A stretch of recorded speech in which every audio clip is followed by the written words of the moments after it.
Break के बाद आपका स्वागत है। हम कर रहे हैं केस सिनेरियो। 30 केस सिनेरियो की बुकलेट जो सी इंस्टीट्यूट ने इशू करी थी वो हम कर चुके हैं।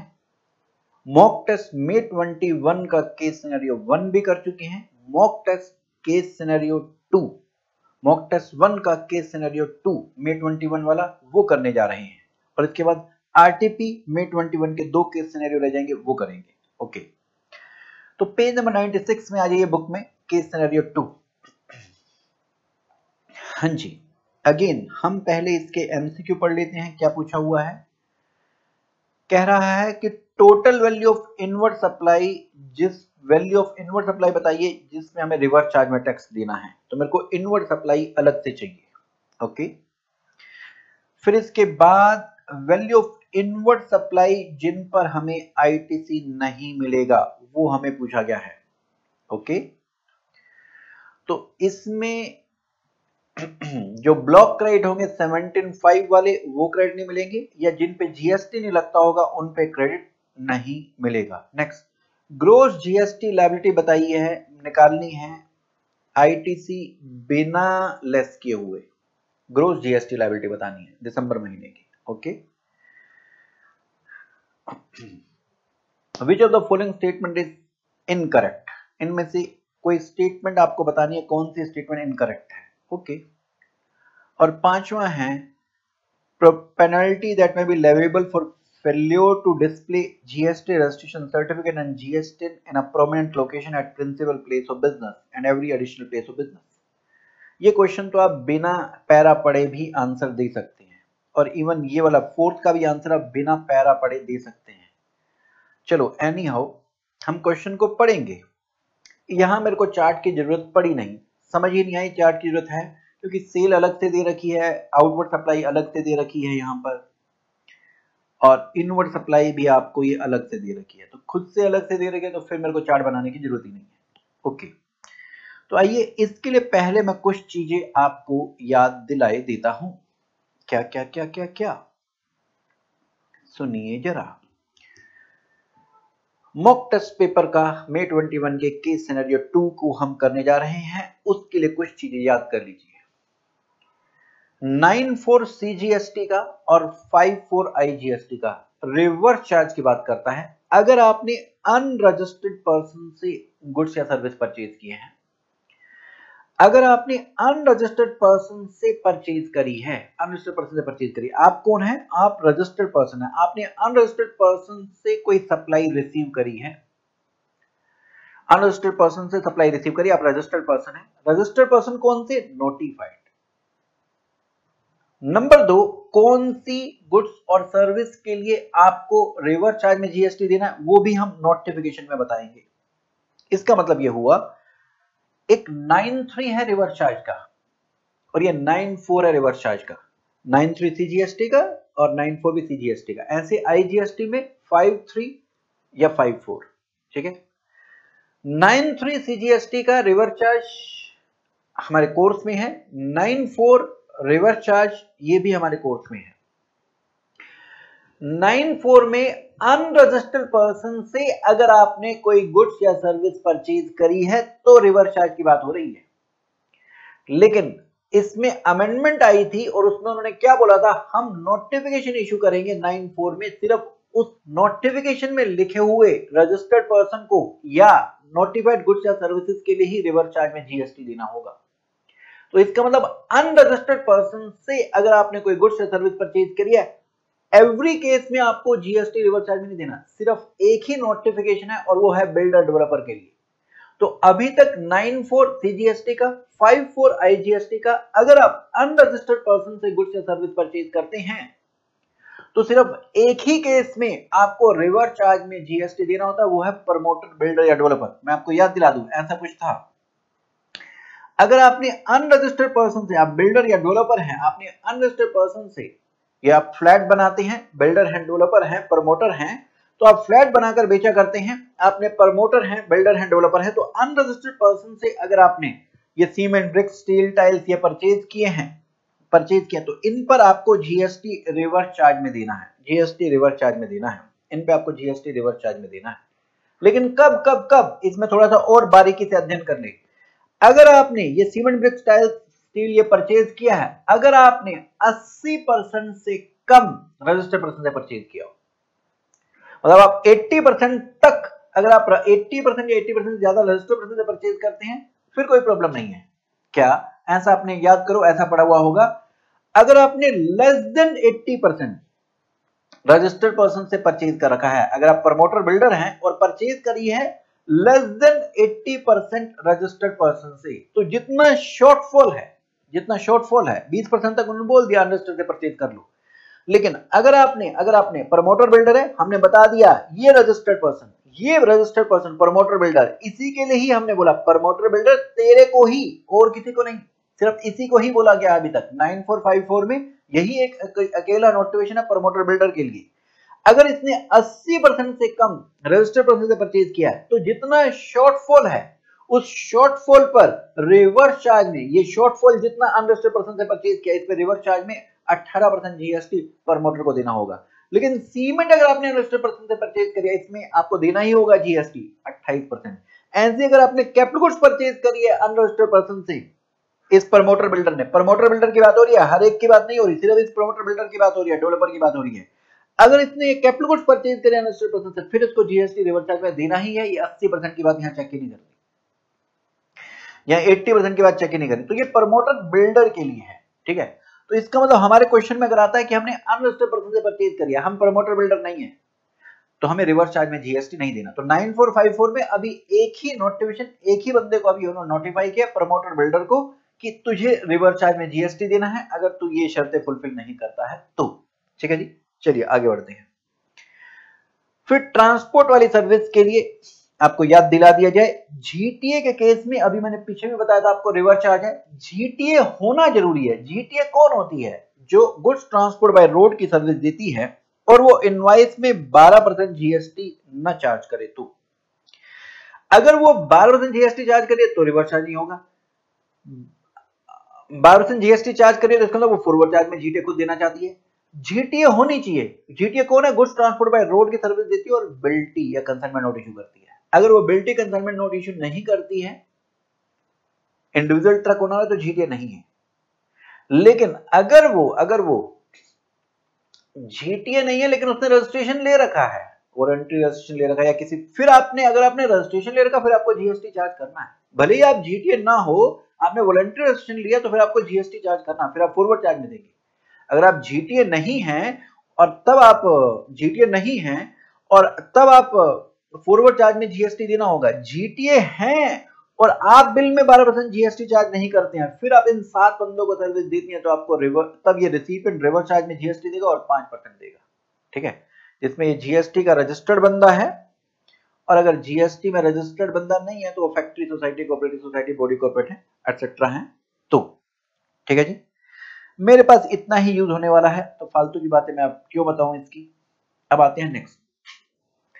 गवर्नमेंट या लोकल अथॉरिटी अगर सर्विस देती है तो इसकी 4 सर्विस टैक्सेबल होती हैं। बाकी एकदम 4 सर्विस कौन सी है? पत्ता, P for post office, A for aircraft vessel के रिलेशन में सर्विस, पोर्ट के अंदर या पोर्ट के बाहर, T for transportation of goods passenger, A for any other service.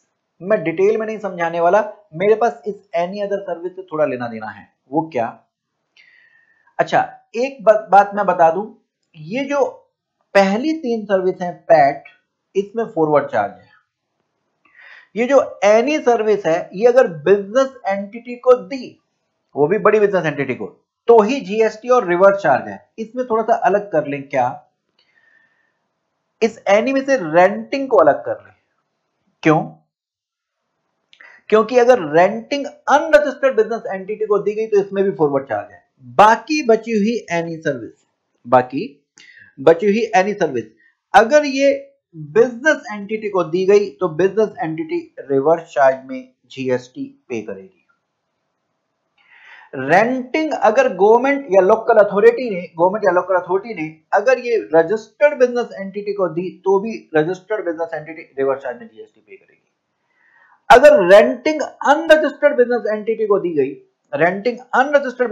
दी गई तो गवर्नमेंट खुद फॉरवर्ड चार्ज में जीएसटी देती है। लेकिन अगर रेंटिंग रजिस्टर्ड बिजनेस एंटिटी को दी गई तो registered business entity reverse charge में जीएसटी पे करेगी। ये वाला चार्ट में हमारे पास इस क्वेश्चन में इतना ही यूज है, बस हमारे इस क्वेश्चन में इतना ही यूज है कि रेंटिंग अगर गवर्नमेंट या लोकल अथॉरिटी ने रजिस्टर्ड बिजनेस एंटिटी को करी है तो registered business entity reverse charge में जीएसटी पे करेगी, बाकी मेरा यूज अभी है नहीं, ठीक है। तो इसलिए बाकी को मैं अभी सिलेक्ट करता हूं, हमारे यहाँ पे सिर्फ इतना यूज है, गवर्नमेंट लोकल अथॉरिटी अगर रजिस्टर्ड बिजनेस एंटिटी को अगर ये सर्विस दे रही है रेंटिंग की तो registered business entity reverse charge में जीएसटी पे करेगी। हाँ, अगर ये अनरजिस्टर्ड बिजनेस एंटिटी को होता तो फिर गवर्नमेंट को खुद फॉरवर्ड चार्ज में जीएसटी देना होता।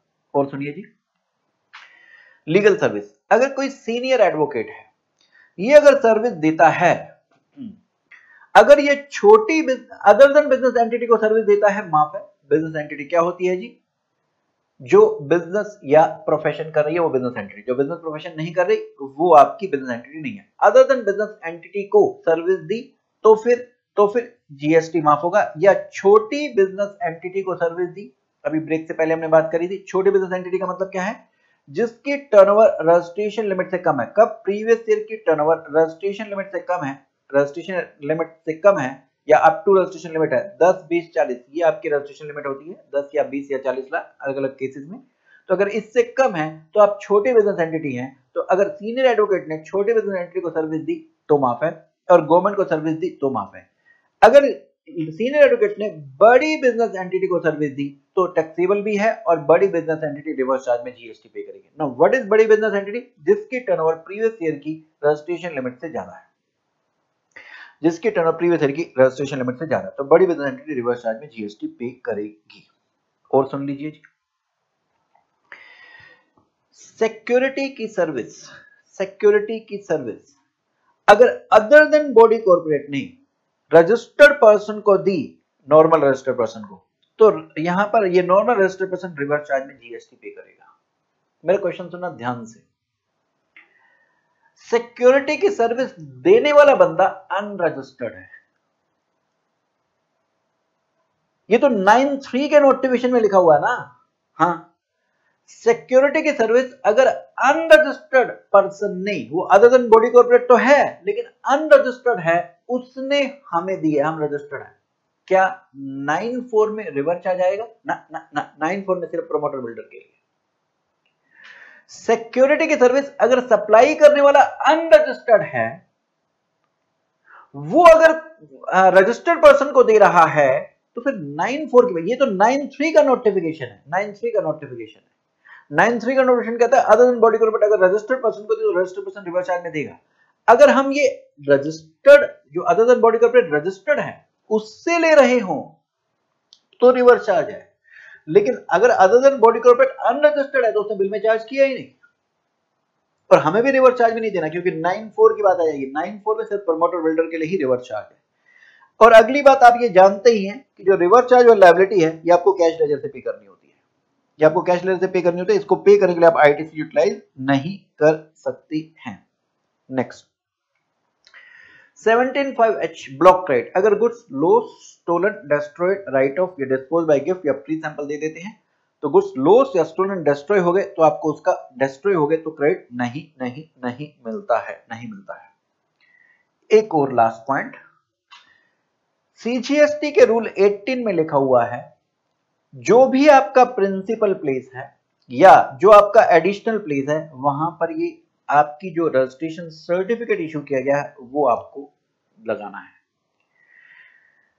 प्रिंसिपल प्लेस और एडिशनल प्लेस जो भी आपके हैं वहां पर ये रजिस्ट्रेशन सर्टिफिकेट, आरसी मिलती है ना रजिस्ट्रेशन कराने पे, ये ऐसी, ये आपको लगाना है। नंबर 2, आपका जो नेम बोर्ड होता है, जैसे आपने कंपनी का बाहर नाम लिखा हुआ है, इस पर जीएसटी भी लिखना है। सर ऐसा तो किसी ने लगाया हुआ, अगर ऐसा नहीं लगाया हुआ तो सेक्शन 125 में पेनल्टी लग सकती है जो कि जनरल पेनल्टी का है। कुछ केसेस में सेक्शन 122 में, सेक्शन 122(1) में 21 अपराधों की लिस्ट दी है जिसमें उन्होंने पेनल्टी बता रखी है 10,000 और टैक्स या टीडीएस या टीसीएस या earners refund whichever is higher, इतनी पेनल्टी लगेगी। 21 अपराधों की लिस्ट बताई और पेनल्टी बताई कितनी लगेगी। अगर आपका अपराध स्पेसिफिक नहीं बता रखा है, सेक्शन 122 में पेनल्टी है, 123 में पेनल्टी है, 124 में पेनल्टी है, अगर इनमें कोई स्पेसिफिक अपराध में कवर नहीं हो रहा है तो सेक्शन 125 है। सेक्शन 125 कहता है जनरल पेनल्टी, मतलब अगर आपकी पेनल्टी स्पेसिफिकली आपके लिए उस अपराध के पेनल्टी नहीं बता रखी है तो पेनल्टी लगेगी 25,000 तक। ये सीजीएसटी एक्ट में लिखा है, इतना ही एसजीएसटी एक्ट में भी। तो पेनल्टी जो सीजीएसटी एक्ट में लिखी है इसके अलावा इतनी ही एसजीएसटी में भी। तो 25,000 सीजीएसटी में, 25,000 एसजीएसटी में, ये मैक्सिमम है। इससे कम लगा सकते हैं 25,000 तक सीजीएसटी में, 25,000 तक एसजीएसटी में, तो टोटल 50,000 तक पेनल्टी लग सकती है अगर आप अपने बिजनेस प्लेस पर जो आपको रजिस्ट्रेशन सर्टिफिकेट REG 06 में मिलता है वो आप नहीं लगाते हैं, अपने प्रिंसिपल प्लेस या एडिशनल प्लेस पर नहीं लगाकर रखते हैं। नंबर 2, आपने जो नेम बोर्ड लगाते हैं अपना कंपनी का नाम जिस पे लिखा होता है, नीचे एड्रेस लिखा होता है, वहां पर अगर आप अपना जीएसटी नहीं दिखाते हैं तो, ठीक है जी, वहां पर अगर आप अपना जीएसटी नहीं दिखाते हैं तो। आइए जरा अब हम इस पे क्वेश्चन कर ले। एक क्वेश्चन था ना, हाँ जी, क्वेश्चन 4 और 5, अब वो एक बार हम कर लेते हैं। पार्ट 4 और पार्ट 5 इसका पढ़ लेते हैं। पेज नंबर 98 पर, पेज नंबर 98 पर एक बार देख लीजिए।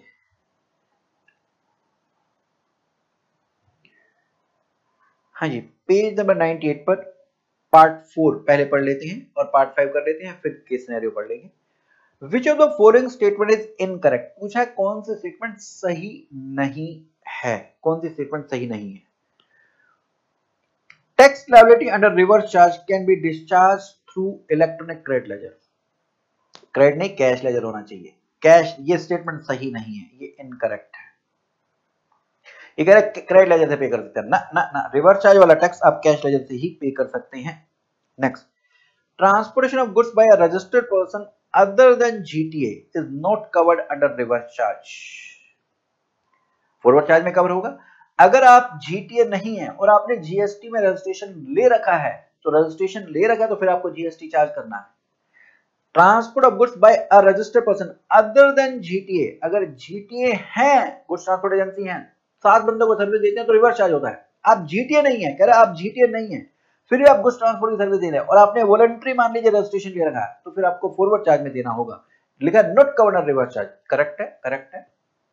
Next, inward supply of taxable goods, inward supply of taxable goods which get damaged destroyed is not eligible for ITC, सही है जी।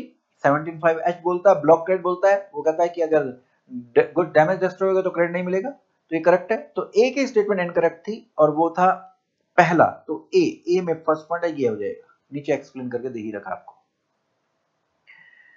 हाँ, next question number 5, the penalty that may be leviable for failure to display RC and GST in a prominent location at principal place of business and every additional place of business। अगर आपने registration certificate और GST name board पर नहीं लगाया है, GST registration certificate नहीं दिखाया है अपना, बिजनेस प्लेस पे नहीं लगा रखा है रजिस्ट्रेशन सर्टिफिकेट को, तो पेनल्टी सेक्शन 125 में इसमें अमाउंट चेक करने 25,000 तक। तो ये सीजीएसटी की पूछ रहा है, इसका मतलब, नहीं तो क्वेश्चन में उसको 50,000 लिखना चाहिए था, तो सीजीएसटी की ही पूछना चाह रहा है, तो हमने नीचे आंसर में दिया, तो ये सी आपका आंसर होगा, और नीचे हमने एक्सप्लेन कर दिया 25,000 सीजीएसटी में, फर्दर 25,000 एसजीएसटी में। चलिए आइए अब क्वेश्चन पढ़ते हैं। केस सिनेरियो 2, पेज नंबर 96 पर। हाँ जी, mister Dinanath of Kolkata, a registered person under GST, deals in sales and services of electronic goods such as TV, refrigerator, washing machine, etc. तो इनको बेचा करता है, इनकी सर्विस भी किया करता है। इसकी aggregate turnover during the preceding financial year was 6.2 crore. इसका मतलब ये बड़ी बिजनेस एंटिटी है। अगर ये प्रीवियस ईयर की यहाँ पर हमें कोई टर्नओवर दे रहा है तो ये इशारा कर रहा है कोई लीगल सर्विस आएगी आगे, समझ जाइए, आपके दिमाग में घंटियां बजनी शुरू हो जानी चाहिए। अगर शुरू में ही प्रीवियस ईयर की कोई टर्नओवर हमें दे देता है और वो हमारे को रजिस्ट्रेशन लिमिट से ज्यादा दे रहा है, तो इसका मतलब ये बड़ी बिजनेस एंटिटी है, कोई लीगल सर्विस की तरफ इशारा कर रहा है, आपको रिवर्स चार्ज में जीएसटी देना होगा। He furnishes following information, तो ये आउटवर्ड सप्लाई दे रखी है हमारे को, supply of goods to unregistered person. हाँ जी, सप्लाई ऑफ गुड्स टू, अरे हम अगर सेल कर रहे हैं हम तो जीएसटी चार्ज करेंगे, चाहे अनरजिस्टर्ड को बेचे चाहे रजिस्टर्ड को बेचे, इससे क्या फर्क पड़ता है। हम कहाँ के हैं, हम है कोलकाता के, हम ये बेच भी कहाँ रहे हैं, कोलकाता में ही बेच रहे हैं, मतलब इंटरस्टेड सप्लाई कर रहे हैं। ओके जी। नेक्स्ट, एक बिहार वाले डीलर को बेच रहे हैं, मतलब इंटरस्टेड सप्लाई है। ओके जी। Next, supply of goods to registered dealer in West Bengal, हम भी वेस्ट बंगाल के और वेस्ट बंगाल में ही बेच रहे हैं, इसका मतलब हमारी ये इंट्रास्टेट सप्लाई है। रिपेयर एंड मेंटेनेंस की सर्विस दे रहे हैं अनरजिस्टर्ड पर्सन को, इससे क्या फर्क पड़ता है? हम आप सर्विस अगर दे रहे हैं तो हम तो जीएसटी चार्ज करेंगे भाई। जैसे आप अनरजिस्टर्ड हैं, मैं आपको कोचिंग की सर्विस दे रहा हूं, मेरे को जीएसटी देना तो मैं आपसे रिकवर करूंगा, सिंपल बात है। ये तो अगर आप परचेज करते हैं अनरजिस्टर्ड से तो बात है जीएसटी लगेगा कि नहीं लगेगा। इसके बाद इनवर्ड सप्लाई दे रखी है हमें दिसंबर की। Purchase of goods from registered dealer intrastate, purchase of goods from registered dealer intrastate, purchase of goods from unregistered dealer. हम क्या काम करते थे? हम बिल्डर डेवलपर नहीं है, हम इलेक्ट्रॉनिक गुड्स बेचा करते हैं। तो इसका मतलब हम 9(4) में इस पर जीएसटी नहीं देंगे, नो जीएसटी। ठीक है, इस पर हमारा कोई जीएसटी की बात नहीं आएगी। अच्छा जी, next, transportation charges paid to GTA, GST not charge by transporter on the, ये रिवर्स चार्ज में आएगा, आरसीएम में आएगा। जीटीए है ना, इससे जीएसटी नहीं चार्ज किया है ना जी, आरसीएम में आएगा। Payment made to Star Security Services Private Limited not registered under GST, security की service other than body corporate registered person को दे तो रिवर्स चार्ज है, लेकिन यहां पर ये जीएसटी में रजिस्टर्ड ही नहीं है तो 9(4) not applicable, 9(4) not applicable, 9(4) no GST, क्योंकि 9(4) सिर्फ पर्टिकुलर कुछ केसेस में ही लगता है और वो है बिल्डर डेवलपर, हम बिल्डर डेवलपर नहीं है। Next, loading unloading charges paid to labourer, again labourer को, एक लेबरर को इसका रजिस्ट्रेशन नहीं है तो 9(4) not applicable, 9(4) not applicable, 9(4) not applicable, 9(4) यहां पर भी नॉट एप्लीकेबल, इन तीन केसेस में 9(4) नॉट एप्लीकेबल। हर केस में 9(4) एप्लीकेबल नहीं होता, वो बिल्डर डेवलपर के केस में ही एप्लीकेबल है। नेक्स्ट, शॉप रेंट पे किया है कोलकाता म्युनिसिपल कॉर्पोरेशन को, गवर्नमेंट ने, हम रजिस्टर्ड पर्सन है, हम रजिस्टर्ड पर्सन है, हमने सर्विस ली है, म्युनिसिपैलिटी ने रेंटिंग ऑफ इमूवेबल प्रॉपर्टी करी है, किसको? रजिस्टर्ड पर्सन को, तो हमारे को ये आरसीएम में जीएसटी देना होगा, आरसीएम में जीएसटी देना होगा। Next, fee paid to Mister Das a senior advocate Kolkata high court for legal service, hello, हम बड़ी बिजनेस एंटिटी थे तो हमें बड़ी बिजनेस एंटिटी है, यहां पर रिवर्स चार्ज में जीएसटी देना होगा, तो 3 हमारे रिवर्स चार्ज वाले निकल गए हैं। ठीक है जी। Next, during the course of unloading TV sets supplied by a registered person, one LED TV costing rupees 25,000 was damaged and the supplier refused to replace the same. ये डैमेज डिस्ट्रॉय हो गया है, इसका आपको आईटीसी नहीं मिलेगा। ये damage destroy हो गया है, इसका आईटीसी नहीं मिलेगा आपको। Okay, next. हाँ जी, assistant commissioner of Commercial Tax Kolkata has issued a show cause notice to Mr. Dinanath due to non-display of registration certificate in a prominent place. इस पे हम क्वेश्चन ऑलरेडी कर चुके हैं। दीपनाथ का प्ली है कि डिस्प्ले करना चाहिए, ये मैंडेटरी नहीं है, अनपढ़ है, इसको पता नहीं है, इसने रूल 18 पढ़ा नहीं हुआ, इसलिए ऐसी बातें कर रहा है। ये कह रहा टैक्स इनवॉइस में तो हमने लिखा हुआ है, इसको पता नहीं है। जीएसटी के रेट 18% लगेंगे, एक्सेप्ट ट्रांसपोर्ट सर्विस पे 5%, कोई ओपनिंग बैलेंस आईटीसी का नहीं है। All goods purchased ex shop and he arranges his own transportation through GTA, मतलब खुद वहां से उठा के आता है माल, ट्रांसपोर्ट के खर्चे खुद बियर करता है। All the amounts are exclusive GST were applicable। ठीक है जी। अब हमसे इसने पहला क्वेश्चन क्या पूछा? Total value of inward supply reverse charge वाली बताइए, हमने तो निकाल ही ली थी। 2 लाख, ये 30,000 और ये 10,000, 2,40,000, 2,40,000। ठीक है जी। नेक्स्ट, दूसरा क्वेश्चन है total value of inward supply बताइए जिन पर आईटीसी नहीं मिलेगा। आईटीसी नहीं मिलेगा तो देखेंगे शुरू से। हाँ जी, जिन पे आईटीसी नहीं मिलेगा वो निकालना है, इनएलिजिबल वाला, राइट। रजिस्टर्ड डीलर से परचेज किया है, आईटीसी मिलेगा। रजिस्टर्ड डीलर से परचेज किया, उन्होंने जीएसटी लगाया होगा, आईटीसी मिलेगा। ये अनरजिस्टर्ड डीलर से परचेज किया तो इसने जीएसटी नहीं लगाया होगा, है ना, 9(4) नॉट एप्लीकेबल है, जीएसटी लगा तो यहां पर आईटीसी नहीं मिलेगा। तो अब इसने पूछा था, अब मैं ब्लू पेन से टिक करता हूं कौन कौन से में आईटीसी नहीं मिलेगा। एक तो इस पर जीएसटी लगा नहीं तो इसका आईटीसी नहीं मिलेगा। उससे पूछा है इनवर्ड सप्लाई की वैल्यू बतानी है जिस पे हमें आईटीसी नहीं मिलेगा।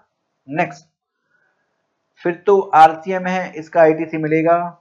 नेक्स्ट, ये जिन पे जीएसटी नहीं लगा, जिन पे जीएसटी नहीं लगा बट ऑब्वियस है उनका आईटीसी नहीं मिलना। ये तीनों टिक कर ले। जिन पे जीएसटी लगा ही नहीं तो उन पे आपको आईटीसी नहीं मिलना, राइट। एक तो ये 2,50,000 और ये 10,000, एक तो ये और एक ये आपने नीचे लिखा है जो ब्लॉक क्रेडिट है ये 25,000 वाला। तो 2,50,000, 10,000 और 25,000, बस यही है और तो कोई है नहीं इनवर्ड सप्लाई। 2, 50, 10 और 25, तो देखेंगे 2, 50, 10 और ये 25, 2.85 लाख, इसका हमें क्रेडिट नहीं मिलेगा। नेक्स्ट, ग्रोस जीएसटी लायबिलिटी बतानी है दीनानाथ की दिसंबर महीने की, एज्यूमिंग हमें आईटीसी माइनस नहीं करना, हमें सिर्फ ग्रोस जीएसटी लायबिलिटी बतानी है। तो सेल से मतलब है जी, आइए सेल से देखते हैं। हमें यहां पर सेल से मतलब है क्वेश्चन में। तो हमारे पास ये थी पहली 1, 2, 3, 4, ये हमारी 4 हैं सेल, इन पर जीएसटी लगाएंगे। पहली आपकी क्या थी, ये आप भी कोलकाता के, ये भी कोलकाता की, ये इंट्रा है तो 9% लगा देंगे। अगला बिहार है, ये इंटर है, 18% आईजीएसटी निकाल देंगे, आईजीएसटी निकाल देंगे यहां पर। नेक्स्ट, वेस्ट बंगाल है, 9% लगाएंगे, इंट्रा है, 9% सीजीएसटी आईजीएसटी लगा देंगे। और रिपेयर मेंटेनेंस की सर्विस दी है अनरजिस्टर्ड पर्सन को, तो ये लिखा ही नहीं कहां, तो इंट्रा ही माने जी, इंट्रा माने और 9% निकाल देंगे, ठीक है जी। तो ये तो हो गई हमारी आउटवर्ड सप्लाई।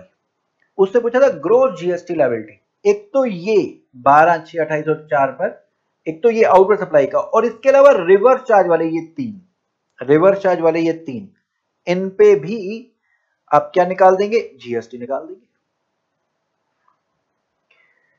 ये जीटीए, ये आरसीएम वाला एक ये था कोलकाता म्युनिसिपल कॉर्पोरेशन, और ये कोलकाता, सब कोलकाता के तो इंट्रा वाले हैं, ये 3 आरसीएम पे भी आप जीएसटी निकाल देंगे। तो देखेंगे आंसर,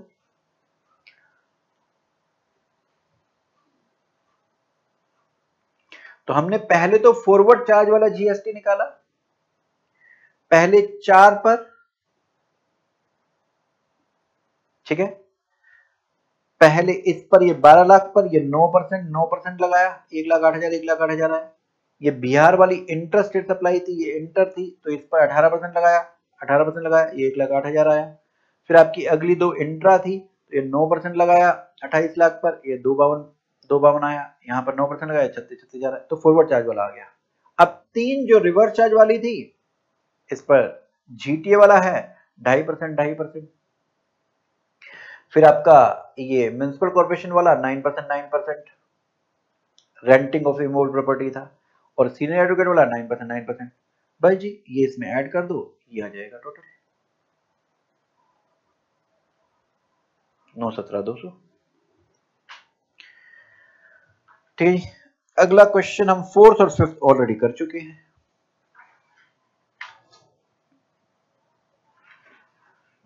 फोर्थ कर चुके हैं, 5th कर चुके हैं, हो गया हमारा। अब आते हैं आरटीपी के केस सिनेरियो पर। आरटीपी केस सिनेरियो पर, आरटीपी May 21 के भी 2 हमारे केस सिनेरियो हैं। अच्छा जी, इसमें देखते हैं। इसमें एक तो purchase sale of foreign currency है। चलो इसके भी पहले मैं आपको क्या दे दूं, कुछ चीजें याद दिला दूं। सर पहले एमसीक्यू तो देख ले क्या क्या पूछा हुआ है। बिल्कुल, पहला क्वेश्चन पूछा है वैल्यू ऑफ टैक्सेबल सप्लाई बताइए in respect of sale and purchase of foreign currency by Kolkata office and Mumbai office as per rule 32(2)(a। आप जानते होंगे मनी चेंजर या फॉरेक्स ब्रोकर, इसकी वैल्यू, किस वैल्यू पर जीएसटी जाना है, रूल 32(2)(a में एक तरीका बता रखा है, रूल 32(2)(b में मेथड 2 बता रखा है। तो ये रूल 32(2)(a वाला पूछा हुआ है। तो हमें ये बताना है cell purchase of foreign currency, ये कोलकाता ऑफिस के लिए भी निकालना है और मुंबई ऑफिस के लिए भी निकालना है, रूल 32(2)(a के हिसाब से। तो रूल ये हमारी ये इंफॉर्मेशन थी कोलकाता ऑफिस के लिए और मुंबई ऑफिस के लिए। इसके बेसिस पे हमें निकालना है क्या, इसके लिए हमें निकालना है वैल्यू। तो एक बार मैं कुछ चीजें आपको याद दिला दूं, फिर हम यहां पर आएंगे। आरटीपी में 21 का केस सिनेरियो 1 करने जा रहे हैं। हाँ जी, रूल 32(2)A, अगर जो आप एक्सचेंज करने गए हो बदले में आप INR इंडियन करेंसी लोगे या दोगे, यहां छोड़िए, एक बार खुद सोचना। मान लीजिए डॉलर का रेट, आरबीआई का एक्सचेंज रेट डॉलर का, $1 का बन रहा है 70 रुपए, मानते हैं कितना चल रहा है 70 रुपए। आप डॉलर परचेज करने जाते हो, तो क्या फॉरेक्स ब्रोकर या मनी चेंजर आपको 70 रुपए में देगा या 70 से ज्यादा में देगा? 70 रुपीज आरबीआई के रेट, मानते हैं आरबीआई का $1 का रेट चल रहा है 70 रुपीज, तो आपको 70 में देगा या 70 से ज्यादा में देगा? वो आपको 70 से ज्यादा में देगा। उसने दिया आपको 72 में, उसने आपको दिया कितने में? 72 में। तो बताइए उसने कमीशन कितनी रखी? ₹2 कैसे निकाली आपने? वाह वाह, आप तो कलाकार हो। कैसे निकाली आपने? 72 माइनस 70, ₹2 आपने निकाल दी। मतलब जितने वो डॉलर हमारे को सेल कर रहा है माइनस आरबीआई का रेट, इसने भी तो यही लिखा है। कह रहा है सेलिंग रेट, जो उसका सेलिंग रेट है उसमें से आप आरबीआई का रेफरेंस रेट माइनस कर दीजिए इनटू में number of unit of currency, जितने डॉलर आप कन्वर्ट करा रहे हैं। दूसरा सुनिए, आप डॉलर बेचने गए, अब आरबीआई का रेट चल रहा है 70, वो 70 में परचेज करेगा या कम में परचेज करेगा? कम में परचेज करेगा। उसने 69 में परचेज किया, तो अगेन अब उसने कमीशन कितनी रखी? ₹1। कैसे निकाला आपने? आप तो कलाकार हैं जी। जितना बाइंग रेट है माइनस आरबीआई का रेट, बस ही इनटू में नंबर ऑफ डॉलर्स, ये आपकी क्या आ गई? ये आ गई कमीशन। तो यही तो फॉर्मूला दिया रूल 32(2)A में, सेलिंग या बाइंग रेट माइनस आरबीआई का रेट इनटू में number of unit of currency. अगर मान लीजिए उस दिन का आरबीआई का रेट अवेलेबल नहीं है, डॉलर के लिए आरबीआई का रेट उस दिन का अवेलेबल नहीं है, तो फिर कैसे निकालेंगे? तब हम 1% कमीशन ले लेंगे। कैसे? जितना भी INR उसका बना, जितने भी उसने हमारे से डॉलर परचेज किए या सेल किए, इनटू में 1%, इनटू में 1%, ये हो जाएगी हमारी कमीशन की वैल्यू। ये वैल्यू हो जाएगी रूल 32(2)A में। एक बार इतना उस क्वेश्चन को देख लेते हैं, उस क्वेश्चन को देख लेते हैं, क्या हमसे सोल्व हो पाएगा या नहीं, देखेंगे। या तो चार्ट में देख लो या फिर क्वेश्चन में देख लो। मैंने तो क्वेश्चन से यही थर्ड पॉइंट उठाकर कॉपी करके डाल दिया एज इट इज चार्ट में, कहीं से भी देख लो, ठीक है। तो मैं चार्ट में दिखा रहा हूं आपको, same as it is copy करके डाल दिया, purchase sale of foreign currency. हाँ जी, Kolkata office purchase $10,000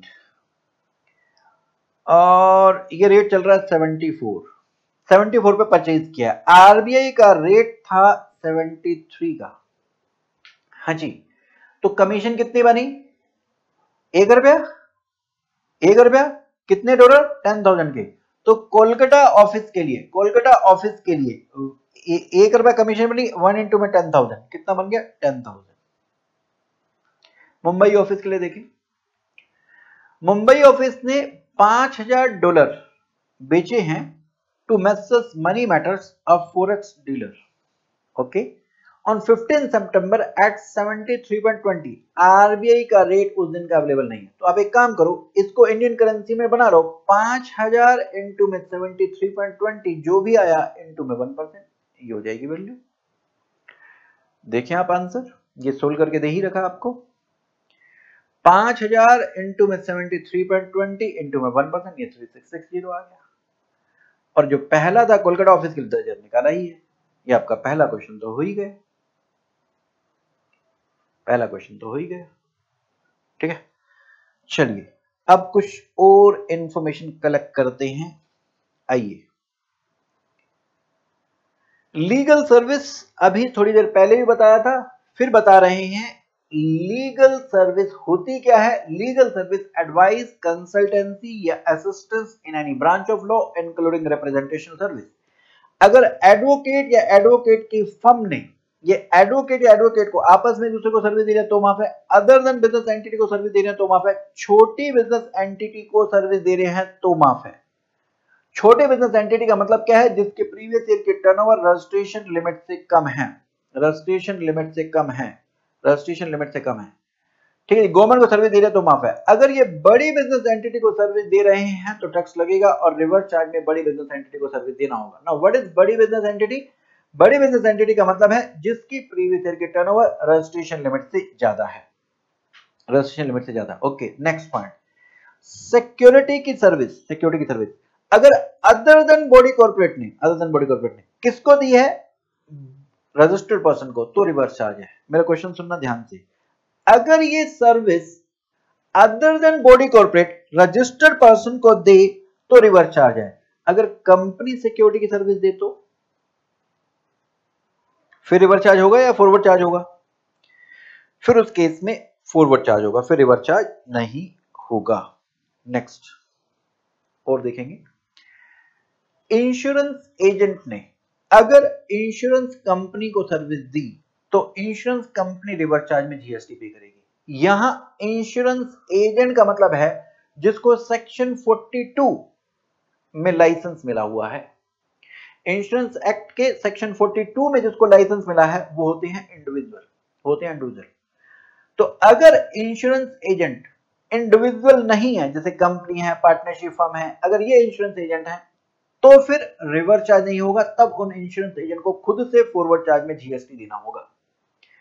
insurance agent ने अगर इंश्योरेंस कंपनी को सर्विस दी तो इंश्योरेंस कंपनी रिवर्स चार्ज में जीएसटी पे करती है। लेकिन अगर इंश्योरेंस एजेंट इंडिविजुअल नहीं है, फर्म या कंपनी है, तो वो इंश्योरेंस एजेंट की डेफिनेशन में नहीं आता जिन पे रिवर्स चार्ज है।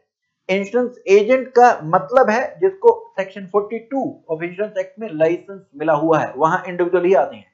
तो अगर वो इंश्योरेंस एजेंट कंपनी या फर्म है तो उस केस में रिवर्स चार्ज में इंश्योरेंस कंपनी को नहीं देना होगा, उन एजेंट को ही फॉरवर्ड चार्ज में जीएसटी देना होगा। नेक्स्ट, अगर इंडिविजुअल डायरेक्ट सेलिंग एजेंट, अगर individual direct selling agent bank को सर्विस दे रहा है तो बैंक रिवर्स चार्ज में जीएसटी पे करती है या एनबीएफसी रिवर्स चार्ज में जीएसटी पे करती है। ध्यान दें, बॉडी कॉर्पोरेट नहीं होना चाहिए, ये डीएस से अगर कंपनी है, डीएस से अगर पार्टनरशिप फर्म है, डीएस से अगर एलएलपी फर्म है तो रिवर्स चार्ज नहीं है, तब इन्हें फॉरवर्ड चार्ज में जीएसटी देना होगा। अगर डायरेक्ट सेलिंग एजेंट इंडिविजुअल है तो बैंक को रिवर्स चार्ज में देना है। अगर डायरेक्ट सेलिंग एजेंट कंपनी या फर्म या एलएलपी है तो उस केस में वो खुद ही फॉरवर्ड चार्ज में जीएसटी पे करेंगे। नेक्स्ट, रिकवरी एजेंट ने अगर बैंक को सर्विस दी है तो इस केस में बैंक, रिकवरी एजेंट ने अगर बैंक को सर्विस दी है तो बैंक या एनबीएफसी या फाइनेंशियल इंस्टीट्यूशन ये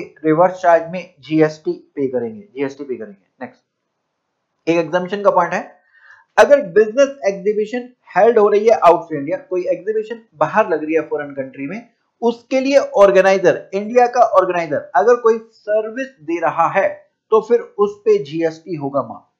तो अगर पार्टिसिपेशन फी ली जाती है from customer for business exhibition organised by the company, एक कंपनी अगर बिजनेस एग्जीबिशन फॉरेन कंट्री में लगा रही है और उसमें जो भी कंपनीज वहां पार्टिसिपेट करना चाहती है वहां उनको काउंटर अवेलेबल कराया जाएगा, वो अपने प्रोडक्ट को दिखा सकते हैं। जैसे इंडिया में ट्रेड फेयर लगता है, बाहर वाली कंपनीज आती हैं, ऐसे मान लीजिए श्रीलंका में ट्रेड फेयर लग रहा है, वहां पे इवेंट ऑर्गेनाइज हो रहा है, तो फिर कोई कंपनी अगर ऑर्गेनाइजर की सर्विस देती है कि वहां पर टाटा कंपनी अपनी टाटा नैनो दिखाना चाहती है, तो टाटा कंपनी से वो टाटा नैनो से कुछ वो पार्टिसिपेशन फी चार्ज करती है कि वहां तुम्हें काउंटर अवेलेबल कराएंगे, वहां तुम्हें कुछ चेयर्स अवेलेबल कराएंगे, इलेक्ट्रिसिटी अवेलेबल करा देंगे, तो उसके अगर वो चार्जेस लेती है क्योंकि business exhibition outside India held हो रही है तो जीएसटी होगा माफ। लेकिन अगर बिजनेस एग्जीबिशन इंडिया में हेल्ड हो रही होगी तो फिर जीएसटी लगेगा, तो जीएसटी लगेगा। नेक्स्ट, रूल 33,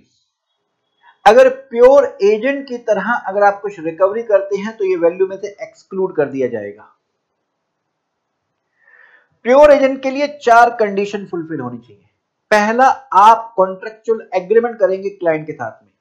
क्वेश्चन साइलेंट हो तो मान लेना आपने एग्रीमेंट कर रखा है उसके साथ में, अरेंजमेंट कर रखा है, ठीक है। नेक्स्ट, जो भी खर्चे की आप रीइंबर्समेंट क्लेम कर रहे हैं उसका बिल अपने नाम का मत बनवाना।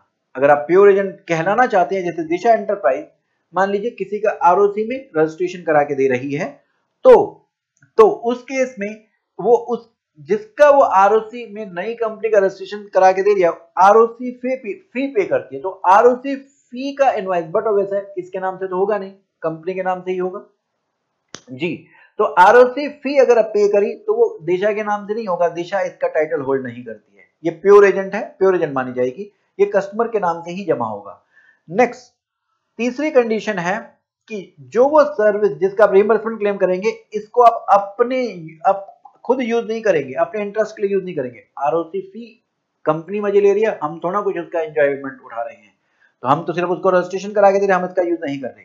नेक्स्ट जितना खर्चा लगा अपनी कमीशन के अलावा एक्चुअल खर्चा ही रिकवर करना, एक्चुअल खर्चा रिकवर करना। तो अगर आप आरओसी फी कंपनी के नाम पर जमा करा के रीइंबर्स कराते हैं, रीइंबर्समेंट ले लेते हैं, तो ये प्योर एजेंट की तरह रिकवर किया गया खर्चा है, ये आपकी वैल्यू में इंक्लूड नहीं होगा, ये आपकी वैल्यू में इंक्लूड नहीं होगा। और देख लीजिए जी, हाँ जी ऑफिसर ने एक ऑर्डर पास किया, इस ऑर्डर के अगेंस्ट आप अपील में चले गए। पहली अपील अपीलेट अथॉरिटी के पास जाती है, यहां से हारे तो ट्रिब्यूनल, और वहां से हारे तो हाई कोर्ट, और हाई कोर्ट से हारे तो सुप्रीम कोर्ट। ठीक है,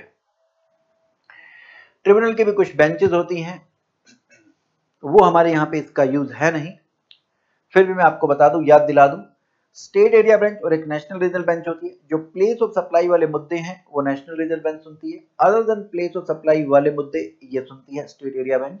तो प्लेस ऑफ सप्लाई वाले मुद्दे का ऑर्डर फिर सीधा सुप्रीम कोर्ट के पास अपील जाती है, और अदर देन पीएस वाला मुद्दा स्टेट एरिया बेंच सुनती है, ये हाई कोर्ट के पास जाता है। ओके, हमारे यहाँ पे इनका कोई इशू नहीं है, हमारे यहाँ पे प्री डिपॉजिट का इशू है।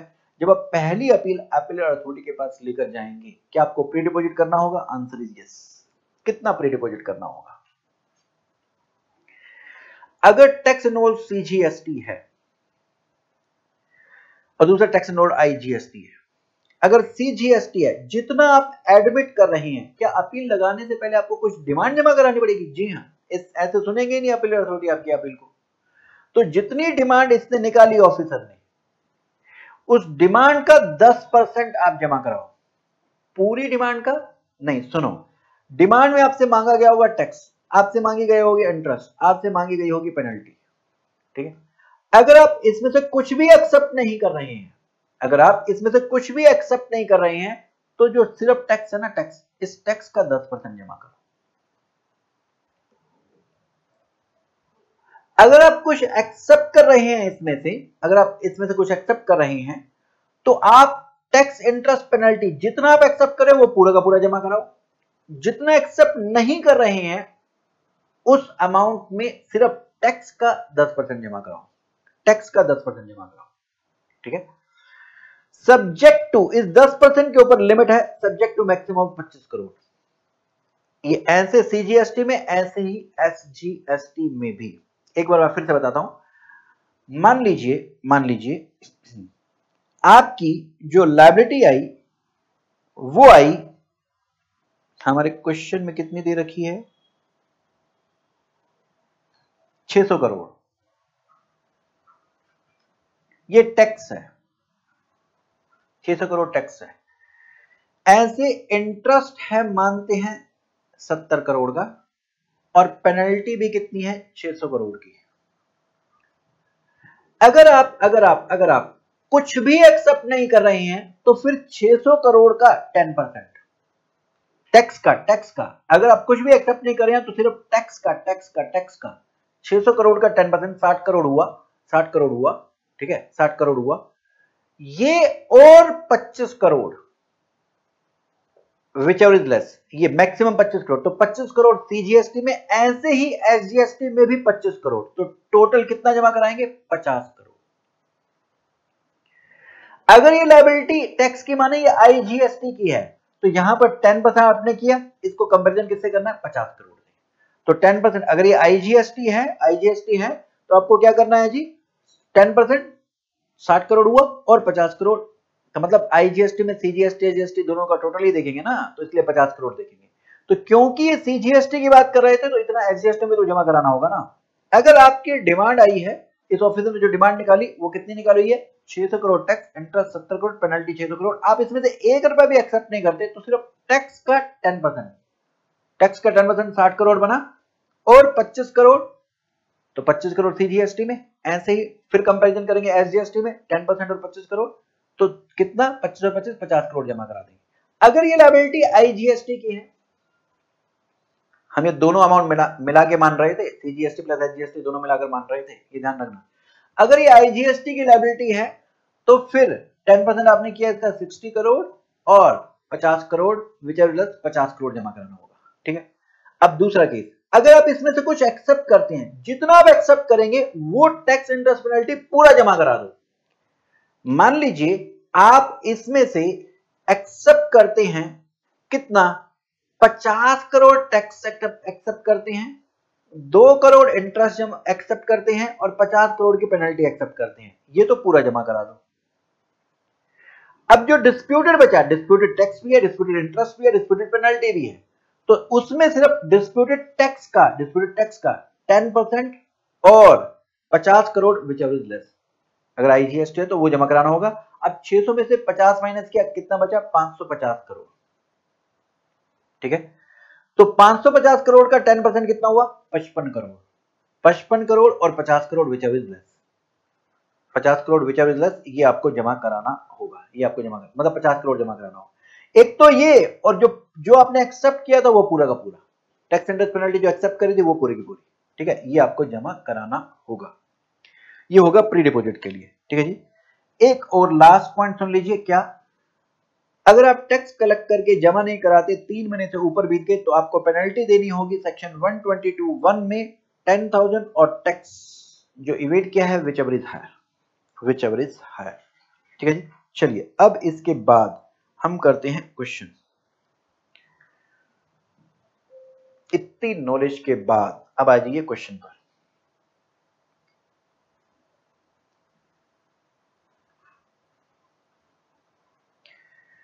Page number 100, case scenario 1, RTP May 21 का।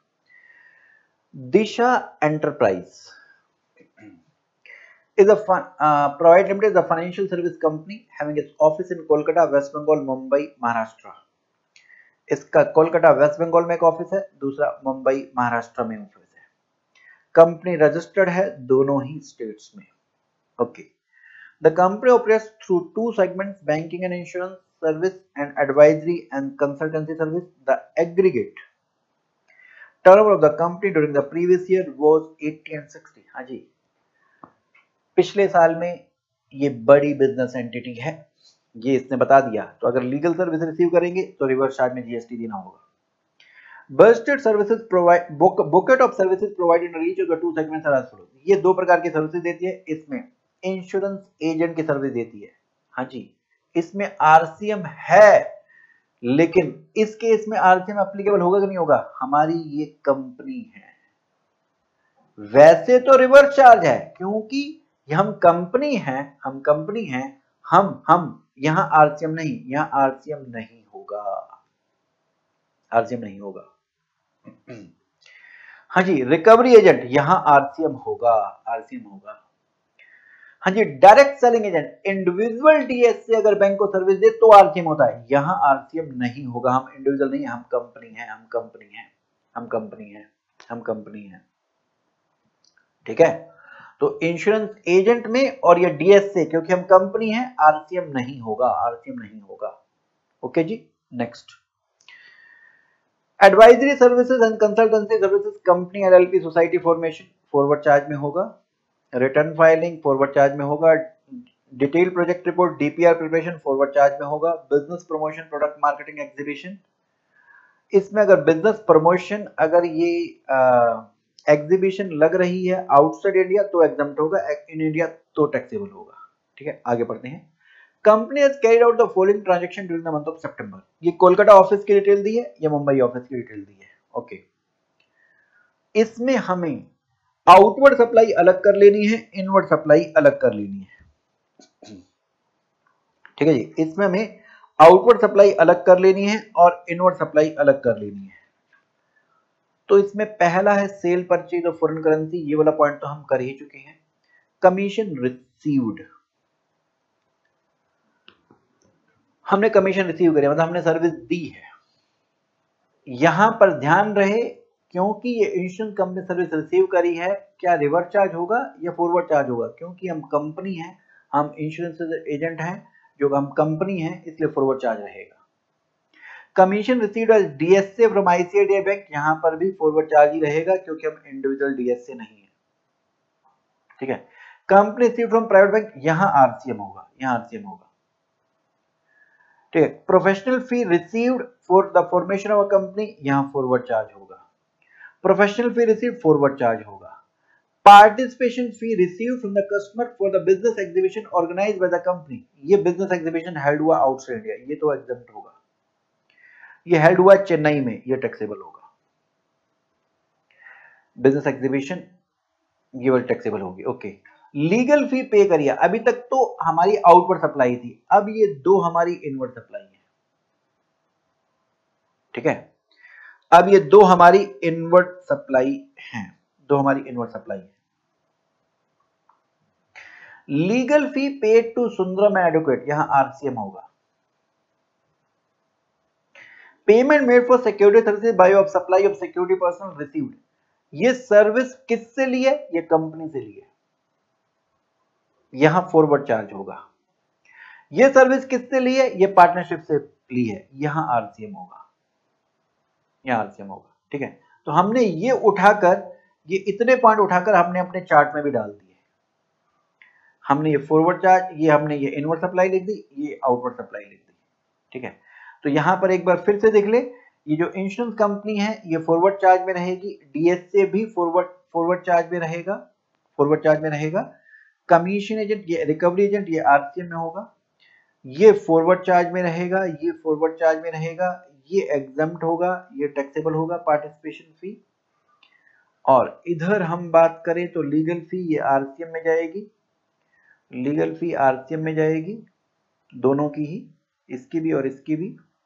यहां पर जो सिक्योरिटी वाली सर्विस है ये फॉरवर्ड चार्ज में जाएगी, क्योंकि सिक्योरिटी सर्विस में था अदर देन बॉडी कॉर्पोरेट दे रजिस्टर्ड पर्सन को तो रिवर्स चार्ज था, ये बॉडी कॉर्पोरेट दे रही है, कंपनी दे रही है हमें सर्विस, ये अदर देन बॉडी कॉर्पोरेट दे रहा है, ये आरसीएम में रहेगा। ठीक है जी। और देखते हैं क्वेश्चन को। पार्टिसिपेशन फी वाला पॉइंट दे रखा है, ये हम समझ ही लिए हैं, वो ऊपर ही हम समझ गए थे। पार्टिसिपेशन फी बता रहा है, डिटेल में बता रहा है, ये 50 लाख रिसीव करी कंपनी से in effect of business exhibition organised at Russia, तो ये वाला तो एग्जम्प्ट है।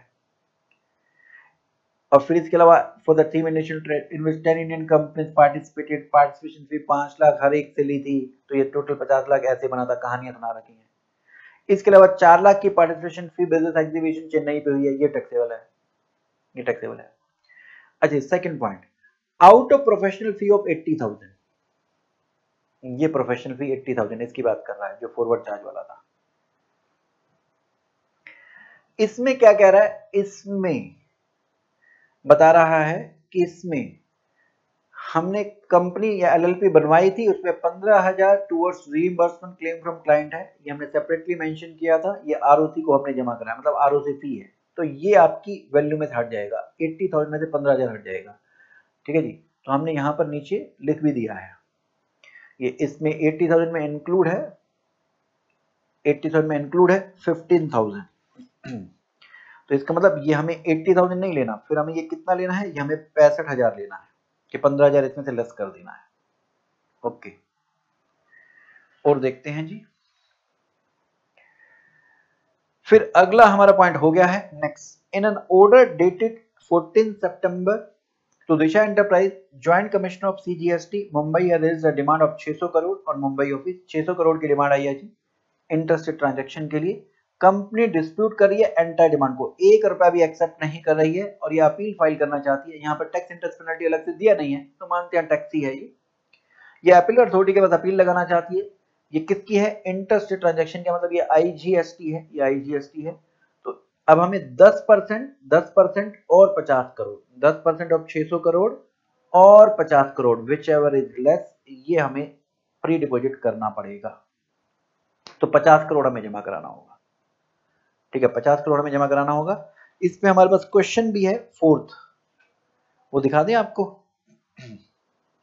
एक बार ये लास्ट पॉइंट और पढ़ते चलिए, ये क्या दे रहा है, कह रहा है कि Kolkata office of company has received 1 lakh on 22 lakh as an advance from Ganesh Floor Private Limited, client for preparation of DPR. However, tax collected on the same from the client has not yet been deposited with the central government. 22 अप्रैल को हमने collect किया था। हम कौन से month की बात कर रहे हैं यहाँ पर, हम बात कर रहे हैं यहाँ पर सितंबर मंथ की। तो हमने 22 अप्रैल को हमने सेल करी थी, एडवांस कलेक्ट किया था। 3 महीने से ऊपर बीत गए, सितंबर तक 3 महीने से ऊपर बीत गए हैं। इस पे जो जीएसटी कलेक्ट किया होगा, जीएसटी का रेट है 18%। हाँ जी, जीएसटी का रेट हमें दे रखा है इसका 18%। तो 1 लाख पर जो जीएसटी हमने 18% कलेक्ट किया होगा, तो वो हमने जमा नहीं कराया, 3 महीने से ऊपर बीत गए। तो यहाँ पर टैक्स क्या लगेगा, 10,000 और tax evaded whichever is higher. ठीक है जी, तो ये 2 क्वेश्चन है। एक बार 4th और 5th क्वेश्चन देख लीजिए अपना, वो हमारा ऐसे ही हो जाएगा। पेज नंबर 103 पे आ जाइए। Question number 4, maximum pre deposit कितना होगा हम निकाल चुके हैं। 600 करोड़ का 10%, 60 करोड़ और 50 crore which ever is less, ये हमें जमा कराना होगा। तो नीचे हमने सोल्व करके दिया हुआ है। नेक्स्ट, मैक्सिमम पेनल्टी सेक्शन 122 में कितनी लगेगी, जो उसने टैक्स कलेक्ट किया एडवांस पर 10,000 और tax evaded whichever is higher. क्योंकि 22 अप्रैल को इसने कलेक्ट कर लिया था और 20 मई इसकी ड्यू डेट थी जमा कराने की, इसने सितंबर मंथ तक जमा नहीं कराया है। 20 मई तक इसे जमा करा देना चाहिए था। जिस महीने में आपने जीएसटी कलेक्ट किया उसके अगले महीने की 20 तारीख तक आपको जमा कराना होता है, तो 20 मई तक जमा कराना था। 20 मई, 20 अगस्त, 20 सितंबर, 20 मई, जून, जुलाई, अगस्त, सितंबर, कितने 3 महीने से ऊपर बीत गए, तो इसे ये टैक्स और 10,000 विच एवर पेनल्टी इस पे लग सकती है। ठीक है जी, तो हमारा क्वेश्चन वैसे हो गया है कंप्लीट। वो कह रहा बाकी और कोई इनवर्ड आउटवर्ड सप्लाई है नहीं, तो हमने ये सारा चार्ट भी बना लिया है। ठीक है, तो आइए जरा अब हम देखते हैं, ये 2 पॉइंट लिख दिए थे, इन 2 पॉइंट में हम क्वेश्चन भी कर चुके हैं। पहला क्वेश्चन हम कर चुके हैं। दूसरा क्वेश्चन, इसने दूसरा क्वेश्चन पूछा है, value of taxable supply received by Mumbai office, सिर्फ मुंबई ऑफिस के लिए निकालना है, इन द मंथ ऑफ सितंबर on which tax payable under reverse charge. हाँ जी, इनवर्ड सप्लाई हमें मुंबई ऑफिस के लिए निकालना है। मुंबई ऑफिस के तो दोनों ही रिवर्स चार्ज वाले हैं। इनवर्ड सप्लाई बतानी है तो 15 और 25 40, 15 और 25 40, लीगल फी वाला भी और सिक्योरिटी वाला भी, दोनों ही आरसीएम वाले हैं। तो देखेंगे 15 और 25 40, ये हो गया हमारा answer. Next, value of taxable outward supply made by Kolkata office के लिए निकालना है, इन द मंथ ऑफ सितंबर on which Disha Enterprise private limited liable to pay GST under forward charge. सिर्फ फॉरवर्ड चार्ज वाला ही अमाउंट निकालना है, और वो भी किसके लिए, कोलकाता ऑफिस के लिए, कोलकाता ऑफिस के लिए। तो आइए जरा ऊपर चलते हैं। आउटवर्ड सप्लाई ये एक तो कोलकाता ऑफिस के लिए ये वाला अमाउंट था 10,000 का जो आपने निकाल रखा है, मनी चेंजर वाला। ठीक है, ये फॉरवर्ड चार्ज में था। अब इसके बाद फॉरवर्ड चार्ज में हमारे पास कोलकाता के लिए निकालना है ना जी, तो कोलकाता के लिए एक तो 10,000, फिर इसके बाद में अब मैं रेड पेन से टिक करूं जी, रेड पेन से टिक करते रहते हैं। एक तो 10,000, और ये इंश्योरेंस वाला फॉरवर्ड चार्ज में देना था 90,000। इसके अलावा ये डीएस से, क्योंकि इंडिविजुअल नहीं कंपनी है, ये फॉरवर्ड चार्ज। फिर इसके बाद ये तो आरसीएम में है, अगला फॉरवर्ड चार्ज में 65,000,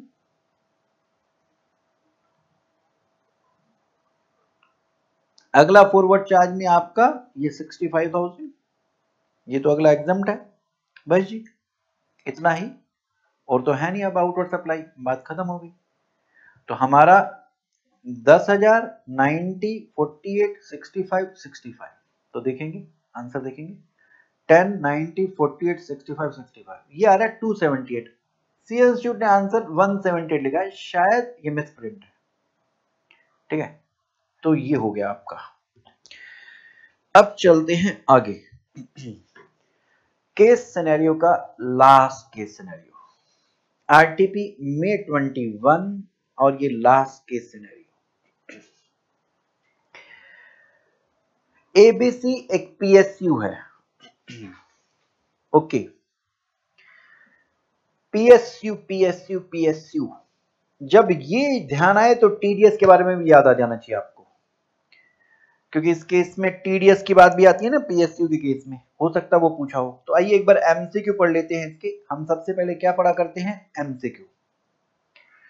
छठा, value of taxable supply on which GST payable by Delhi head office under forward charge. तो हमें आउटवर्ड सप्लाई चाहिए, ओ भी फॉरवर्ड चार्ज वाली अलग चाहिए, okay. Value of taxable inward supply, sir ये आप क्यों पढ़ रहे हो? देखो पिछले क्वेश्चन में कितनी हेल्प हो गई। हम ये क्वेश्चन पढ़ लेते हैं तो हम उसी के अकॉर्डिंग अपना पैरा पढ़ना शुरू कर देते हैं। मैंने शुरू से ही लिखना शुरू कर दिया था, ये आरसीएम में, ये फॉरवर्ड चार्ज में। कहां से पता लगा? इन क्वेश्चन को पढ़ के तो पता लगता है। इसने हमसे खुद से पूछा हुआ है इनवर्ड सप्लाई आरसीएम वाली बताइए, तो मेरे को ध्यान में रखना पड़ेगा इनवर्ड सप्लाई अलग लिखनी है, वो आरसीएम वाली कौन सी है।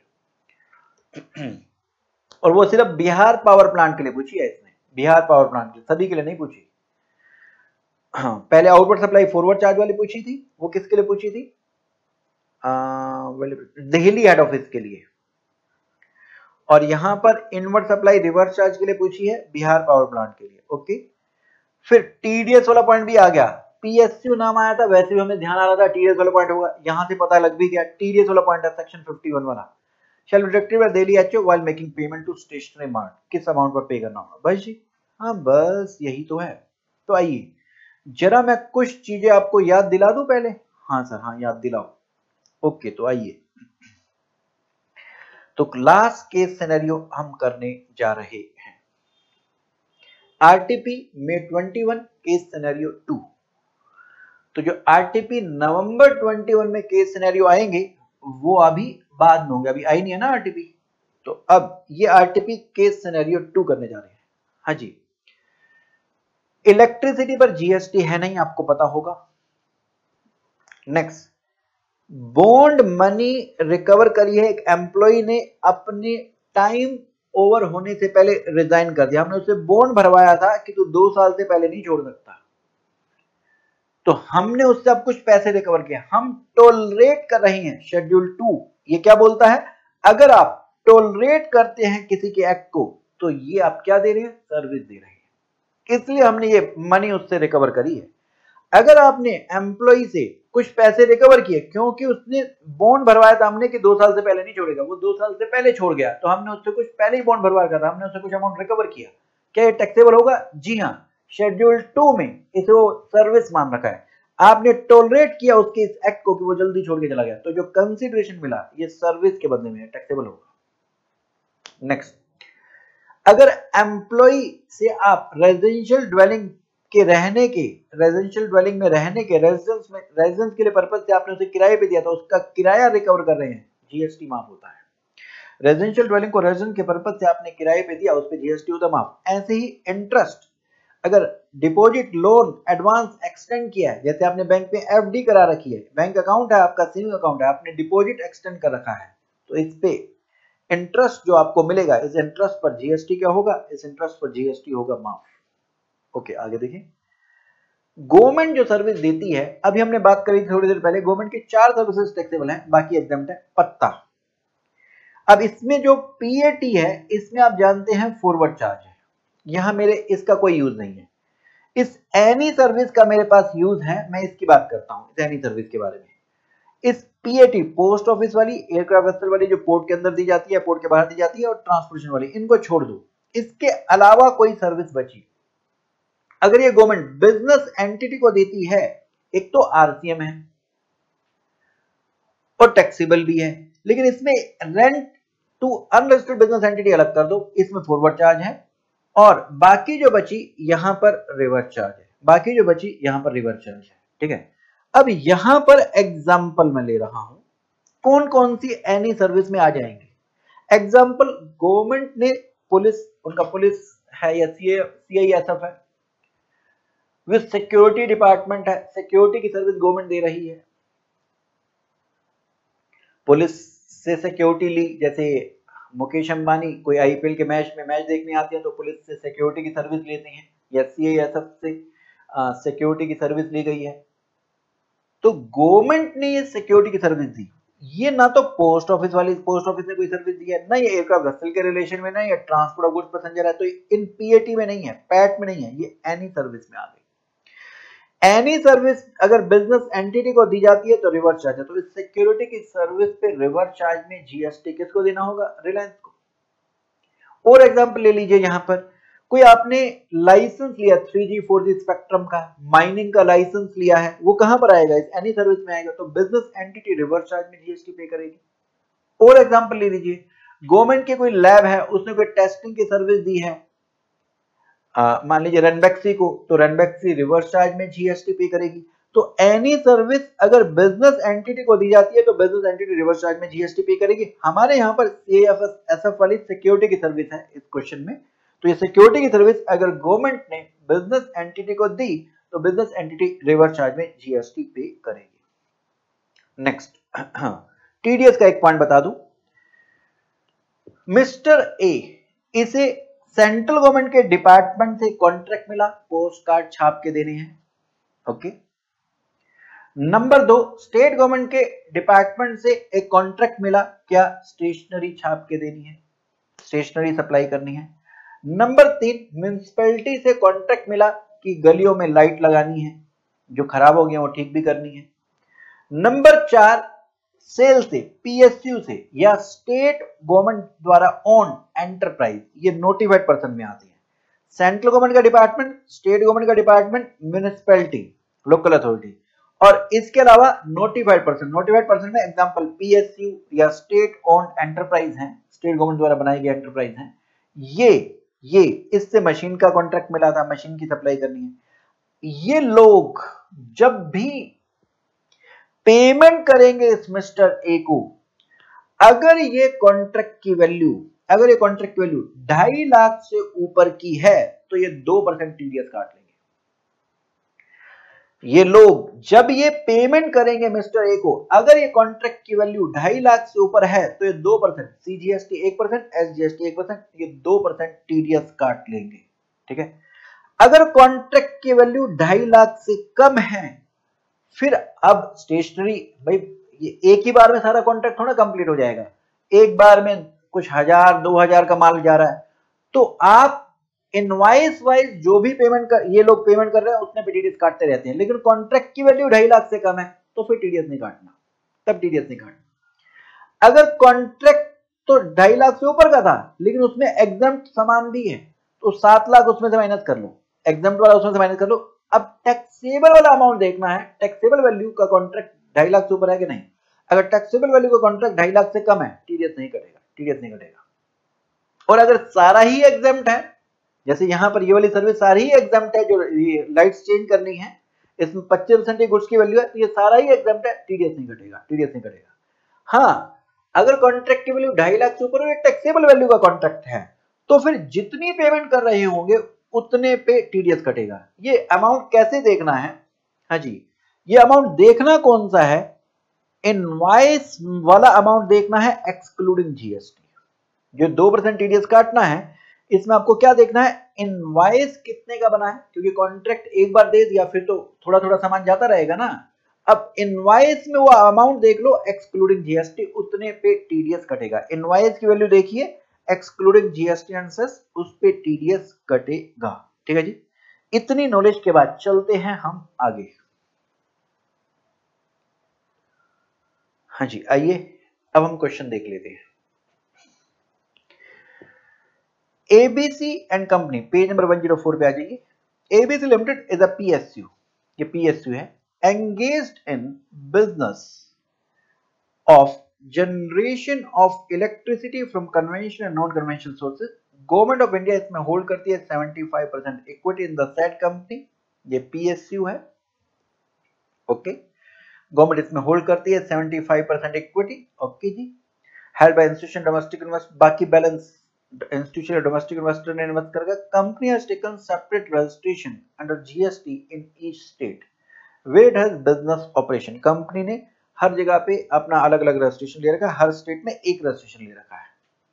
कंपनी का हेड ऑफिस है दिल्ली में, पावर प्लांट्स हैं बिहार, ओडिशा एंड छत्तीसगढ़ में. तो हमने इतना लिख भी लिया कि एबीसी लिमिटेड एक पावर पीएसयू है और ये इनके ऑफिस दिल्ली में भी हैं, बिहार, ओडिशा, छत्तीसगढ़ में सब जगह रजिस्टर्ड है. ओके, आगे देखते हैं. अब following transaction were carried out by the company in the month of Feb. ये फेब की हमें इसने डिटेल दी है. ठीक है जी, ये सारी की सारी हमें उसने क्या दी है, ये सारी की सारी हमारे को उसने उठाकर दे रखी है. आउटवर्ड सप्लाई, सेल है, बैंक इंटरेस्ट रिसीव्ड है, हाउस रेंट रिकवर्ड है, रेंट कलेक्टेड फ्रॉम बैंक है, sale of iron metal scrap है और अदर इनकम है. तो हम एक काम करते हैं, इसको एज इट इज चिपका देते हैं अपने चार्ट में. तो हमने एज इट इज इसको अपने चार्ट में आउटवर्ड सप्लाई में चिपका दिया. ठीक है, अब यहां थोड़ा डिस्कस कर ले. इलेक्ट्रिसिटी पर तो जीएसटी है ही नहीं, इलेक्ट्रिसिटी की सेल पर, इस पर तो जीएसटी है ही नहीं. जो बैंक इंटरेस्ट रिसीव हुआ ये एग्जम्प्ट है, जो बैंक इंटरेस्ट रिसीव हुआ ये तो एग्जम्प्ट है. हाउस रेंट जो रिकवर किया है एम्प्लॉय से, एम्प्लॉयज को ये रेजिडेंशियल ड्वेलिंग रेजिडेंस के पर्पस से दिया, ये भी एग्जम्प्ट है. जो एटीएम पोस्ट ऑफिस शॉप से रेंट कलेक्ट किया ये टैक्सेबल होगा, ये टैक्सेबल होगा, ये कमर्शियल पर्पस से किराए पे दिया है. Sale of iron metal scrap, इस पे भी जीएसटी की बात आएगी. अदर इनकम, इस पे ये भी टैक्सेबल की बात आएगी. ठीक है, नेक्स्ट. अब आते हैं वापस. इसके बाद अब कहता है note other income of Delhi HO amounting to rupees, ये जो 2.5 लाख है, 2.5 लाख है, is in respect of a bond money recovered from an ex-employee who had resigned from the service prior to completion of period specified in the bond with 2 years. 2 साल complete होने से पहले उसने job छोड़ दी, इसलिए उससे 2.5 लाख हमने रिकवर किए हैं. तो क्या इस पे जीएसटी जाएगा? जी हाँ, ये सर्विस की डेफिनेशन में आती है, तो इस पे जीएसटी जाएगा. हम पहले भी लिख चुके हैं, टैक्सेबल है. Next. In addition to the other income of 45,000, ये 45,000 Chhattisgarh plant is the penalty recovered from a contractor for delay in supply of material. हाँ जी, ये जो 45,000 है, ये क्या कह रहा है, ये पेनल्टी रिकवर करी है from a contractor and delay, जो उसने डिले की है पेमेंट, उसके लिए हमने रिकवर करी है. ठीक है जी, इसको भी हम अपने चार्ट में लिख लेते हैं. दोनों पॉइंट को हमने लिख लिया जी. और अदर इनकम को हम यहाँ पर बता चुके हैं. ये जो अदर इनकम है 2.5 लाख वाली टैक्सेबल है. ओके, तो हमने ये आउटवर्ड सप्लाई वाला कॉलम कंप्लीट कर लिया. अब आते हैं आगे. In addition to above information following transaction also carried during the month of Feb. ये कुछ और ट्रांजैक्शन है, मतलब ये अब हमें इनवर्ड सप्लाई दे रखी है. क्या? A supply order for stationery item was awarded by Delhi HO to Mister Stationery mart.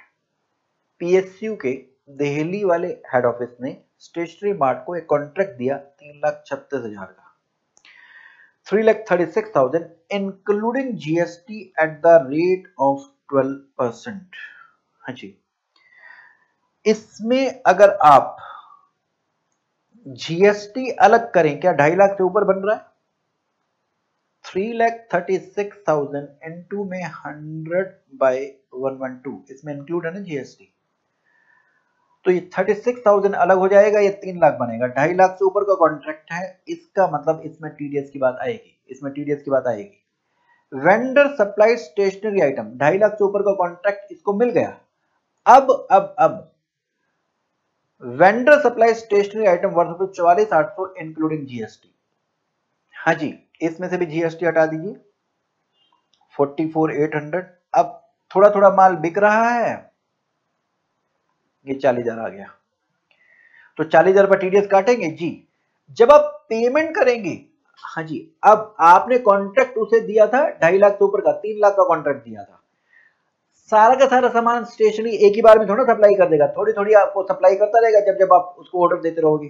तो कॉन्ट्रैक्ट का अमाउंट एक बार चेक करना है, फिर टीडीएस किस अमाउंट पर कटेगा, जितना इनवॉइस में वैल्यू लिखी है एक्सक्लूडिंग टीडीएस. इनवॉइस में वैल्यू कितनी लिखी है? हाँ जी, ये टैक्स इनवॉइस में वैल्यू लिखिए 44,800, तो इसमें से जीएसटी हटा दीजिए तो ये 40,000 का बना। इस 40,000 पर टीडीएस कटेगा 2%, 1% CGST, 1% SGST. Delhi HO has made the payment of the said bill in Feb. Delhi HO ने इस पे पेमेंट फेब में कर दी है। Remaining amount was paid in April on supply of balance items.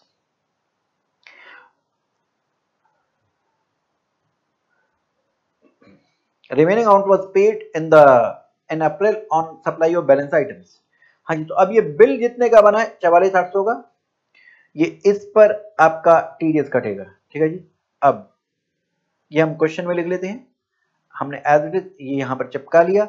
ये कौन से ऑफिस का था? ये दिल्ली एचओ का था।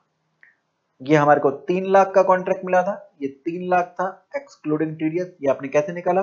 3,36,000 इंटू में 100 बाय 112। और ऐसे ये भी आपने निकाल लिया। ये 40,000 है। ये आपने कैसे निकाला? 40,000 44,800 इंटू में 100 bye 112।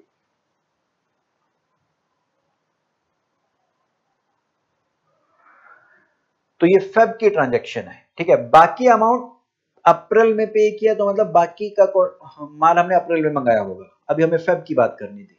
Okay, next. Odisha plant purchase office furniture. Odisha के प्लांट ने ऑफिस फर्नीचर परचेज किया 2,80,000 का अनरजिस्टर्ड डीलर से। तो 94 क्या बोलता था? हर परचेज अनरजिस्टर्ड से आपने जो ली है उस पे रिवर्स चार्ज में जीएसटी नहीं है। तो यहां पर ये इस पे आरसीएम नहीं होगा, इस पे नो जीएसटी। क्योंकि आपने जो ऑफिस प्लांट परचेज किया है, ये किससे परचेज किया है? ये अनरजिस्टर्ड पर्सन से परचेज किया है। और अनरजिस्टर्ड पर्सन से परचेज किया तो बिल्डर डेवलपर में ही रिवर्स चार्ज था। तो हमने यहां पर लिख दिया ओडिशा प्लांट ने, ये नो जीएसटी। नेक्स्ट, इसके बाद अगला, a board meeting for raising term loan for project expansion was held in Feb. Delhi HO paid each as a sitting fee to 4 independent directors who attended the meeting. तो यहां पर RCM की बात आएगी जी। हाँ जी,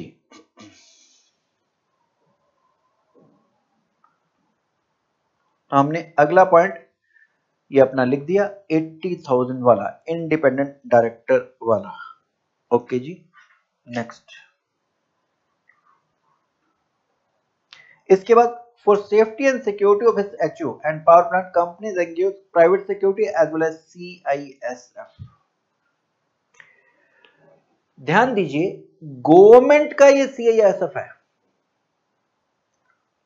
हाँ जी, गवर्नमेंट का ये CISF है। गवर्नमेंट ने सर्विस दी है बिजनेस एंटिटी को। PSU बिजनेस एंटिटी है, बिजनेस कर रही है, बिजनेस एंटिटी है। क्या इसे रिवर्स चार्ज में जीएसटी देना होगा? Yes yes yes yes yes.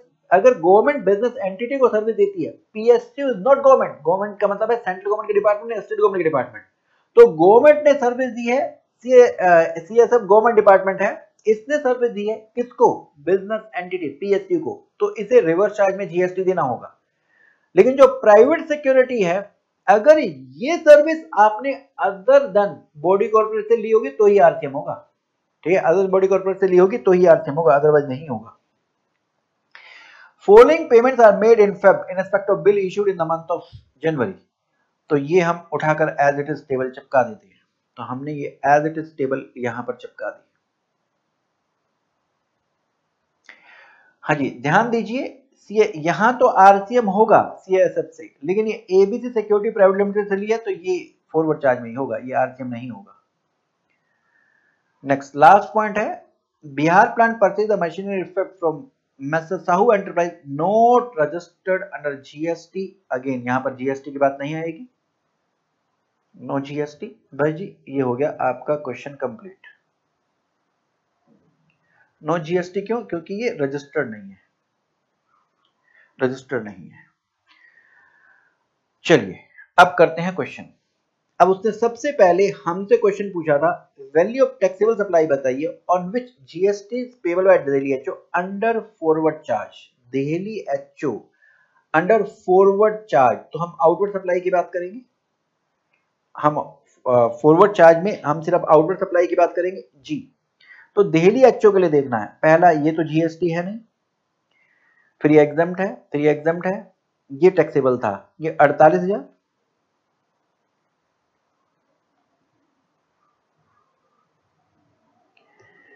हाँ जी 48,000 ये वाला होगा, और इसके अलावा ये 2.5 लाख, तो 48,000 और 2.5 लाख, सिर्फ यही जी 48,000 और 2.5 लाख, यही 2,98,000। तो देखेंगे 48,000 और 2.5 लाख 2,98,000, ये हमारा 6 पॉइंट का आंसर हो जाएगा जी।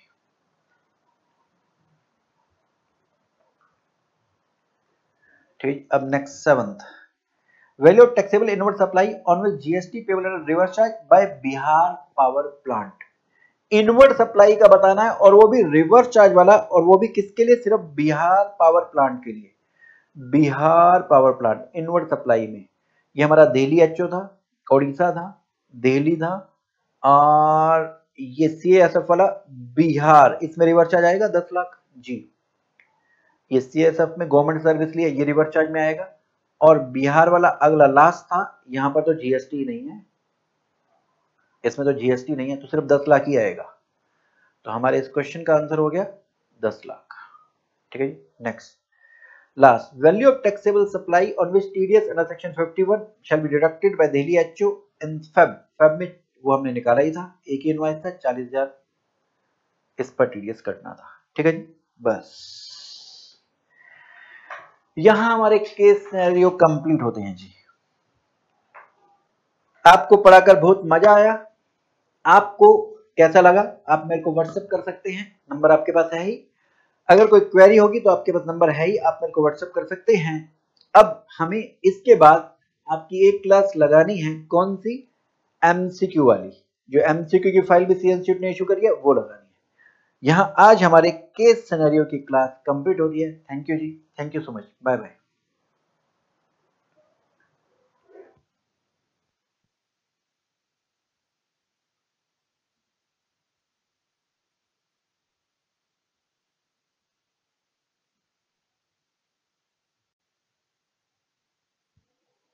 हाँ जी, अच्छा ये 2 क्वेश्चन शायद आपकी केस सिनेरियो वाले बुकलेट में आए नहीं है, इसी केस सिनेरियो से रिलेटेड हैं। जरा देखिए, ये क्वेश्चन 9 है कि जो 45,000 छत्तीसगढ़ प्लांट ने रिकवर किया कॉन्ट्रैक्टर से, क्योंकि मटेरियल उसने लेट सप्लाई किया था, क्या इनमें से चूज करना है वो, क्या वो सर्विस की सप्लाई है। मैं एक बार दिखा दूं आपको, ये वाली अदर इनकम जो 45,000 की थी, किसकी, ये आउटपुट सप्लाई छत्तीसगढ़ प्लांट की बात कर रहे हैं। ये जो 45,000 था, इसके साथ ही हमारा सेकंड नोट था जो अदर इनकम में लिखा हुआ था। ये छत्तीसगढ़ प्लांट को क्यों मिले थे, क्योंकि मटेरियल की सप्लाई लेट हुई थी, तो ये कॉन्ट्रैक्टर से रिकवर किए गए थे। आपने शेड्यूल 2 में पढ़ा हुआ होगा कि क्या अगर टोलरेट करते हैं आप किसी एक्ट को, तो इसे हम सर्विस की सप्लाई मानते हैं। तो यहां पर जो 45,000 रिकवर किए गए, ये क्या मानी जाएगी, ये सर्विस की सप्लाई मानी जाएगी। अच्छा, दूसरा एक और क्वेश्चन है, क्या वैल्यू ऑफ सप्लाई क्या होगी ओडिशा प्लांट के लिए जो स्क्रैप की सेल करी है। जरा यहां देखें, जो स्क्रैप की सेल करी है, जरा इसमें देखें, ये ओडिशा प्लांट की बात कर रहा है, इस ओडिशा प्लांट की, ये 45,000 का अमाउंट है, राइट। टीसीएस, ध्यान रहे जब हमने सेक्शन 15 में बात करी थी, 15 में 5 चीजें ऐड होती हैं ट्रांजैक्शन वैल्यू में, उसमें टैक्सेस ऐड होते हैं जीएसटी को छोड़कर, लेकिन वहां हमने बात करी थी ये टीसीएस अंडर इनकम टैक्स, ये तो इनकम टैक्स है, ये तो इनकम टैक्स है, इसका वैल्यू में ऐड होने का क्वेश्चन नहीं अराइज होता, तो 45,000 ही वैल्यू होगी जिस पर जीएसटी लगेगा, तो ये टीसीएस इनकम टैक्स वाला ऐड नहीं होगा। तो ये क्वेश्चन था आपका, ये क्वेश्चन नंबर 10, तो ये 45,000 वैल्यू ली जाएगी, टीसीएस इसमें ऐड नहीं होगा। ठीक है जी, जिस वैल्यू पर जीएसटी पेबल हो। चलिए जी, यहां आपकी एक केस सिनेरियो कंप्लीट होते हैं। धन्यवाद जी, बहुत बहुत, आपने बड़े प्यार और बड़े स्नेह के साथ हमारे को सुना, और आपका सहयोग बना रहा तो हम ये केस सिनेरियो बहुत अच्छे से कंप्लीट कर पाए। Thank you so much. और अगर कोई क्वेरी होगी तो आप मेरे को व्हाट्सएप नंबर आपके पास है, आप उस पर मेरे को व्हाट्सएप कर सकते हैं। तो आज यही हम केस सिनेरियो की क्लास कंप्लीट करते हैं।